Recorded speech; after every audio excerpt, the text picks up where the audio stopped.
ప్రభాకర్ గారికి 11,000 కోట్ల రూపాయలు 32 నెలల నేను బస్ కిరాలు కట్టిన మా ఆడబిడ్డల కోసం. ఒక్క పైసా వాళ్ళని అడగొద్దు. అన్ని పైసలు ఎన్ని కోట్లైనా నేనే కడతా. రాష్ట్రం నలుమూలల మా ఆడబిడ్డలు ఎక్కడికి పోయినా, అమ్మగారింటికి పోయినా, అమ్మవారిని దర్శించుకోవాలన్నా అంతకుముందు ఇంటి ఆయన కాడే చేయి చాపితే ఈసడించుకునేటోళ్ళు. అత్తనేమో అమ్మ పోయి వంటింట్లో వంట చేయిపో, రొట్టెలు చేయిపో అని అనేది అత్త అమ్మగారింటికి పోయేస్తా అంటే. ఇవాళ మా అక్కలకి ఎవరిని అడగాల్సిన పని లేదు. ఇంటి ఆయన బాయికాడికి పోతే అమ్మగారింటికి పోయి అమ్మని చూసి మళ్ళీ ఇంటికి వచ్చేటట్టు వెసులుబాటు ఉన్నది ఇవాళ. మరి ఈ బస్సులు ఉచితంగా మీకు ఇచ్చిన మాట వాస్తవం కాదా అక్క? ఇవాళ మీకోసం 1000 బస్సులు కొనిచ్చి బస్సులో ఉచిత ప్రయాణమే కాదు 1000 బస్సులకి మిమ్మల్ని యజమానులను చేసిన మాట వాస్తవం కాదా? ఆ ఎల్ల రిలయన్స్, అదానీ, అంబానీలు విద్యుత్తు లేకపోతే పెట్రోల్ వ్యాపారంలో ఉంటే ఇవాళ మా ఆడబిడ్డలకు ఆ వ్యాపారం అందుబాటులోకి తెచ్చింది నిజం కాదా? బడి పిల్లలకు 27 లక్షల మంది పిల్లలకు బట్టలు కుట్టే బాధ్యత ఆనాడు పెద్ద పెద్ద కంపెనీలకు ఇస్తే ఆ కంపెనీలను మెడల్ పట్టి దొబ్బి ఈ ఆడబిడ్డలకు ఇచ్చిన మాట వాస్తవం కాదా? 27,000 స్కూళ్ళు రాష్ట్రంలో ఉంటే స్కూళ్ళ మెయింటెనెన్స్ మొత్తం అమ్మ ఆదర్శ పాఠశాల పేరు మీద మా ఆడబిడ్డలకు అప్పచెప్పిన మాట వాస్తవం కాదా? ఇవాళ ప్రతిదీ ఇందిరమ్మ ఇల్లు మొదటి విడత 4.5 లక్షలు, రెండో విడత 2.5 లక్షలు, 7 లక్షల ఇందిరమ్మ ఇల్లు ఇస్తే ఆడబిడ్డల పేరు మీదనే ఇల్లు ఉండాలి అని ఆడబిడ్డల పేరు మీద ఇవాళ ఇందిరమ్మ ఇల్లు మంజూరు చేసి 5 లక్షల రూపాయలు ఉచితంగా మీ ఖాతాలో వేస్తున్న మాట వాస్తవం కాదా? ఊరున ఇవాళ ఇందిరమ్మ ఇండ్లు కట్టుకుంటున్నది నిజం కాదా?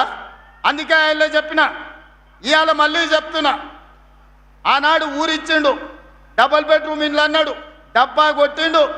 ఆ రోజు కొడుకు వస్తే కొడుకు కోడలు ఉంటే ఆడుంటారు, అల్లుడు బిడ్డ వస్తే ఏడవంటారు, కోడి పిల్లను కుక్క పిల్లను ఉంటే ఏడగట్టేసుకుంటారు అని అహనా పెళ్ళంటలో కోట శ్రీనివాసరావు కోడిని పైన కట్టి కింద ఉత్తపువ్వ తిన్నట్టు ప్రజలకు కథలుగా చెప్పిండు ఆయన. మీకు డబల్ బెడ్రూమ్ ఇండ్లు రాలే, ఆయనకు మాత్రం 1000 ఎకరాల ఫామ్ హౌస్ వచ్చింది, కొడుకుకు 100 ఎకరాల ఫామ్ హౌస్ వచ్చింది, బిడ్డకు 50 ఎకరాల ఫామ్ హౌస్ వచ్చింది, అల్లుడికి 25 ఎకరాల ఫామ్ హౌస్ వచ్చింది. మన పేదోళ్ళకు మాత్రం డబల్ బెడ్రూమ్ ఇల్లు రాలే. నిజంగానే ఆ ప్రభుత్వానికి చిత్తశుద్ధి ఉంటే సంవత్సరానికి 2 లక్షల ఇండ్లు కట్టినా 10 ఏళ్లలో 20 లక్షల ఇండ్లు కట్టే అవకాశం ఉండే, 20 లక్షల పేదోళ్లను ఓ ఇంటి వాళ్ళని చేసి వాళ్ళ ఆత్మగౌరవాన్ని నిలబెట్టే అవకాశం ఉండే. కానీ ఏ రోజు కూడా ఆయనకు సోయి లేదు. ఆయన సోకుల మీదనే ఆయనకు ఆలోచన. 10 ఎకరాలల్లా ప్రగతి భవన్ అని పెద్ద గడి కట్టుకున్నాడు, ఫామ్ హౌజులు కట్టుకున్నాడు, కానీ మీకు మాత్రం ఇయ్యలే.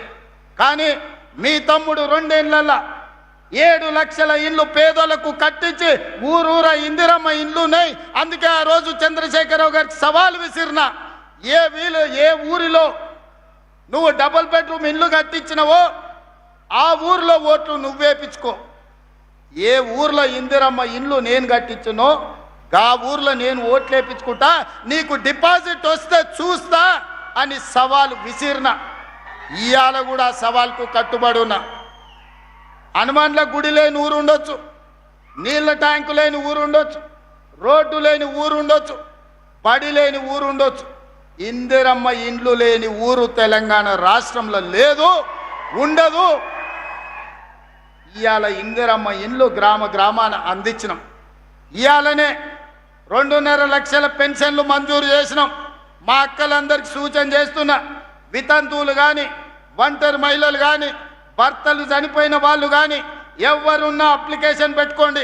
సాచ్యురేషన్ ఎన్ని లక్షల మంది ఆడబిడ్డలు వితంతువులు కానీ ఒంటరి మహిళలు ఉంటే ఎన్ని లక్షల మంది ఉన్నా అందరికీ పెన్షన్ ఇచ్చే బాధ్యత నాది, మీ తమ్ముడిది, మిమ్మల్ని ఆదుకునే బాధ్యత నాది.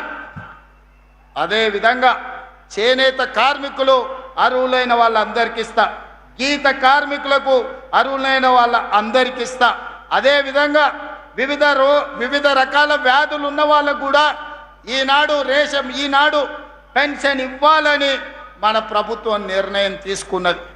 ఇవన్నీ సంక్షేమం ఇందిరమ్మ రాజ్యంలోనే సాధ్యమవుతుంది, కాంగ్రెస్ ప్రభుత్వంలోనే ఇవన్నీ అమలు జరుగుతాయి.